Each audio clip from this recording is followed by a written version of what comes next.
السلام علیکم ورحمۃ اللہ۔ آج یہ ڈاکٹر مسعود الدین عثمانی رحمۃ اللہ علیہ کی بہت ہی پیاری تقریر سامنے آئی ہے، اور درس قرآن کے دوران جو انہوں نے اللہ کی مشیت کا ایک مسئلہ بیان کیا ہے، کس قدر ڈاکٹر صاحب کا کنسیپٹ کلیئر تھا اس حوالے سے، اور یہاں ہی سے دھوکہ کھایا محمد حنیف صاحب نے کہ جب انہوں نے سجدہ تعظیمی ایجاد کیا تو کہنے لگے کہ اللہ کی مشیت ہے اور اللہ کا حکم ہے اور اللہ کی رضا کے مطابق ہوا ہے، تو بالکل یہاں سے انہوں نے دھوکہ کھایا، اور ہر دور کے شرک کرنے والوں نے یہاں سے اللہ کی مشیت کی آڑ میں شرک کیا ہے۔ یہ مسئلہ بیان کر رہے ہیں ڈاکٹر عثمانی رحمۃ اللہ علیہ۔ گویا ایسا لگتا ہے کہ یہ جو جماعت کے اندر یہ ایسا فطور آیا، گویا اس کا جواب دے رہے ہیں ڈاکٹر عثمانی رحمۃ اللہ علیہ، اور پوری طرح محمد حنیف کو سمجھا رہے ہیں کہ دیکھیں اس اللہ کی مشیت کی آڑ میں شرک نہ کرو۔ یہ بڑا ہی پیارا بیان ہے میرے بھائیو، سنو ذرا۔ كذلك فعل الذين من قبلهم فهل على الرسل إلا البلاغ المبين ولقد بعثنا في كل أمة رسولا أن يعبدوا الله واجتنبوا الطاغوت ومنهم من هدى الله ومنهم من حقت عليه الضلالة فاسمعوا فانظروا كيف كان عاقبة المكذبين۔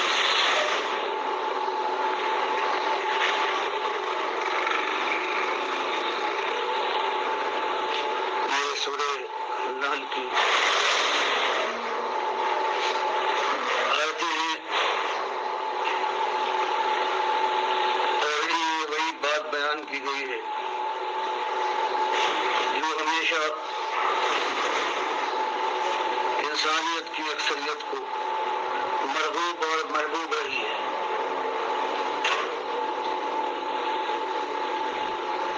اور ان کا دعویٰ یہ تھا کہ جب اکثریت کا یہ معاملہ ہے، باپ دادا کی تاریخ اس پر گواہ ہے، تو یہ بات حق ہونا لازم ہے، ورنہ اگر یہ کہا جائے کہ یہ باطل ہے اور یہ بھی کہا جائے کہ اللہ حق کو پسند کرتا ہے، باطل کا دشمن ہے، تو اگر اس کی یہ مشیت نہ ہوتی، حق بات یہ نہ ہوتی، تو اس کی مشیت کیسے ہوتی کہ ہمارے باپ دادا دوسروں کو پوچھتے اور پکارتے آئے ہیں، ان کی بات انہوں نے مانی ہے اور ان کے کہے کے سامنے سر جھکا دیا، تو یہ جس کو آج اس مکے کی گلیوں میں ہماری قوم کا وہ جس کے اوپر ہمیں اعتماد تھا، بڑی بڑی امیدیں تھی، وہ ہمارے دین کو، ہمارے باپ دادا کے دین کو عیب لگاتا پھرتا ہے، ان کو اور ان کے ساتھ ہم کو مشرک قرار دیتا ہے، جہنم کا ایندھن کر ڈالتا ہے، اتنی بات نہیں سوچتا کہ یہ بات جیسے وہ کہتا ہے شرک تھی، اور یہ شرک آسمان والے کو پسند نہیں ہے، تو کیوں اس نے اس کو چلنے دیا؟ بات ثابت ہو گئی کہ یہ شرک جس کو آج شرک پکارا جا رہا ہے، یہ مذموم اور بری چیز نہیں، بلکہ یہ درست اور صحیح بات ہے۔ مالک ان کے سامنے لایا کہ دیکھو اس جمہوریت کے اس معاملے کو، اکثریت کی اس بات کو ثبوت نہ بناؤ اپنی گمراہی کا، اور اللہ کی مشیت میں اور اس کی رضا میں فرق کرو۔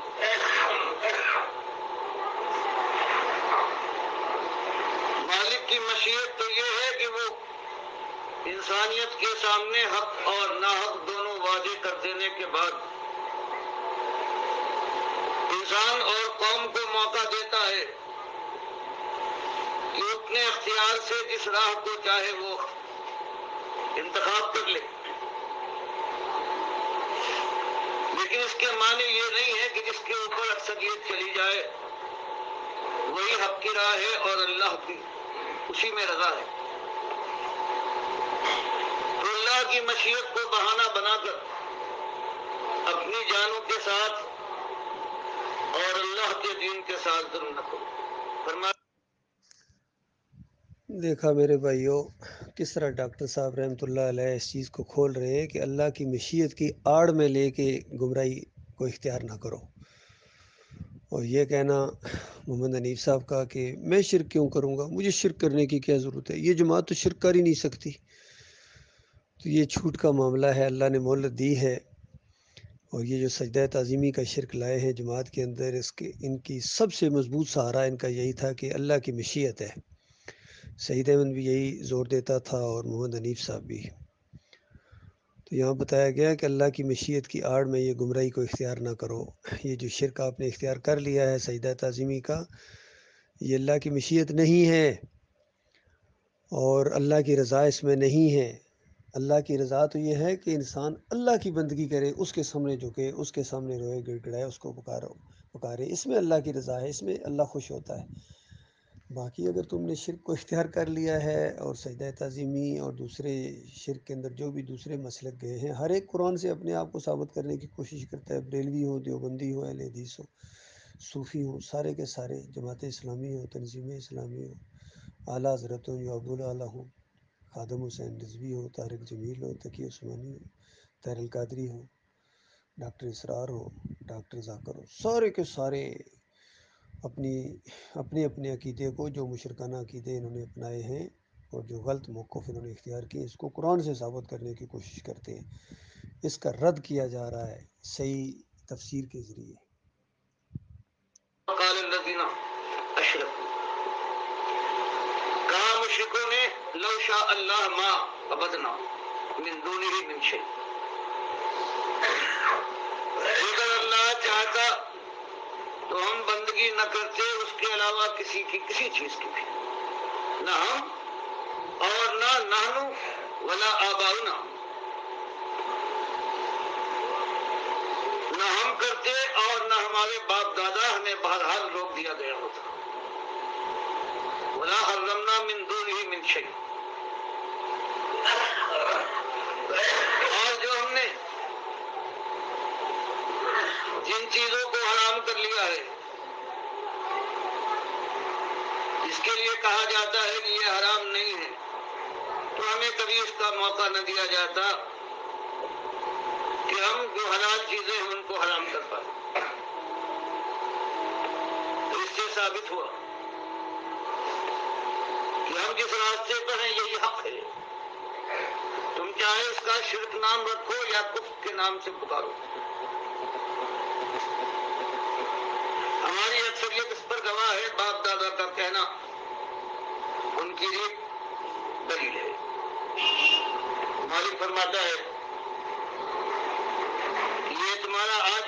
کارنامہ یہ نہیں ہے، اس سے پہلے بھی یہی ہوا ہے۔ ظالموں نے ہمیشہ اللہ کی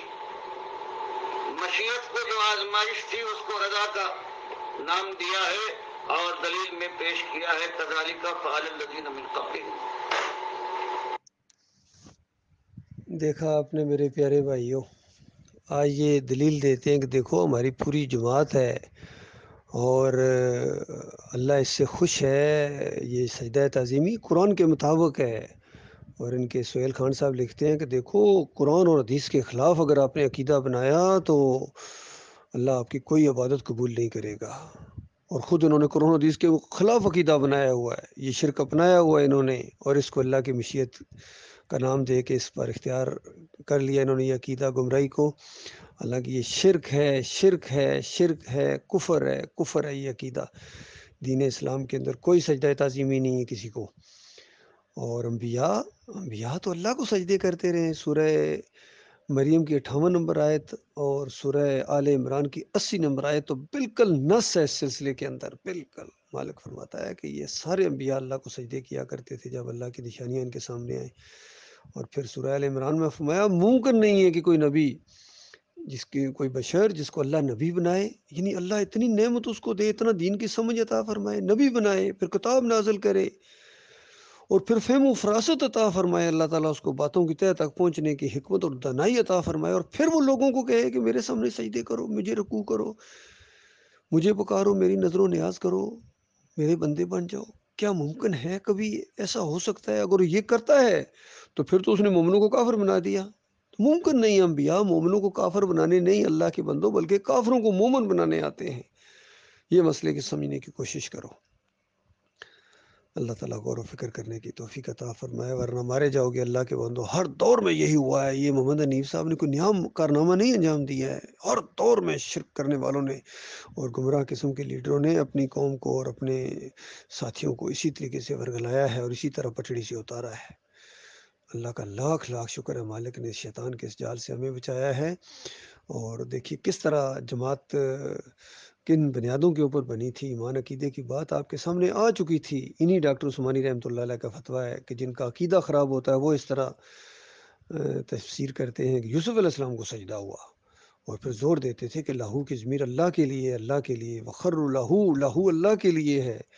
کہ سارے کے سارے گر پڑے، سجدہ ریز ہو گئے، اللہ کے سامنے سجدہ ریز ہوئے، شکر گزاری کے طور کے اوپر ان نعمتوں اور برکتوں کی وجہ سے جو اس خاندان پر اللہ تعالیٰ نے کی. اس طرح فتوے موجود ہیں، آڈیوز موجود ہیں. اب محمد حنیف صاحب اپنے اس جو انہوں نے کارنامہ انجام دیا ہے شرکیہ، اس کو چھپانے کے لیے کہتے ہیں یہ ڈاکٹر صاحب کی آوازیں ہی نہیں. ڈاکٹر صاحب ایسی بات کہہ ہی نہیں سکتے. اور ڈاکٹر صاحب کہہ رہے ہیں، آپ نے اگر آنکھیں بند کر لی ہیں اور لوگوں نے اگر آنکھیں بند کر لی ہیں، پھر کبھی کبھی حالات کے تحت یہ بھی کہتے بھائی ہو سکتا ہے ڈاکٹر صاحب سے غلطی ہوگی. اور ڈاکٹر صاحب سے غلطی نہیں ہوئی ہے، انہوں نے قرآن کی صحیح تفسیر بیان کی ہے جس سے آپ لوگ ہٹ گئے ہیں. محمد حنیف صاحب سے غلطی ہوئی ہے، ان لوگوں سے غلطی ہوئی ہے، یقین کرو. یہ پٹڑی سے اترے ہیں، انہوں نے شرک کا انجیکشن دیا ہے، اور صرف یہی ان کا ایک کارنامہ ہے. باقی ساری جتنا لٹریچر ہے، جتنی باتیں ہیں، یا تفسیر کے اندر بھی ان کی جو باتیں ہیں، محمد حنیف صاحب کی تفسیر قسط اول اور قسط دوم کے اندر بھی جو بھی چیزیں ہیں وہ ڈاکٹر صاحب کا دیا ہوا فہم و فراست ہے. ان کا اپنا کارنامہ صرف وہ سورہ یوسف 100 نمبر آیت میں جو انہوں نے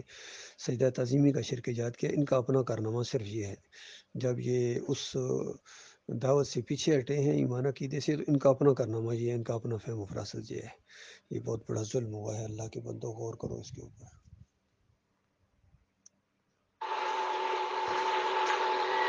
جیسے آج کر رہے ہیں کرنے والے،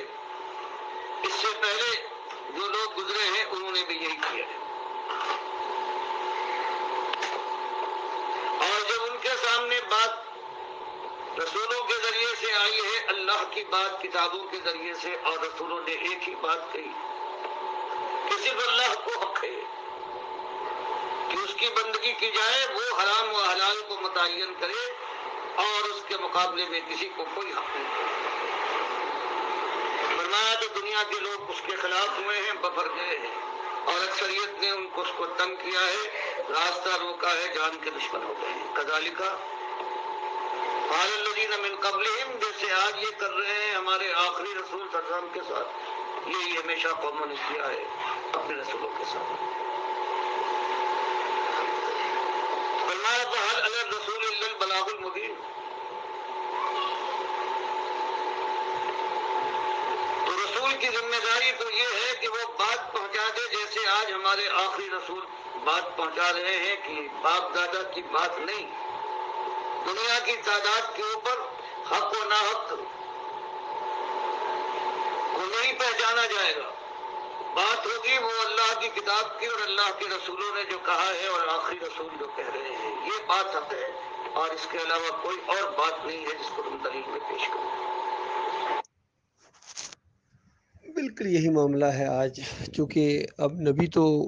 کوئی نہیں ہے، 1500 سال ہو گئے نبی علیہ السلام آخری نبی محمد صلی اللہ علیہ وسلم اس دعوت کو دے کے چلے گئے ہیں، وفات پا گئے ہیں، مدینے میں قبر موجود ہے.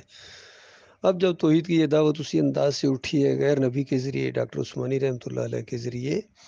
تو یہ ساری باتیں کھول کھول کے بیان کر دی گئی تھیں.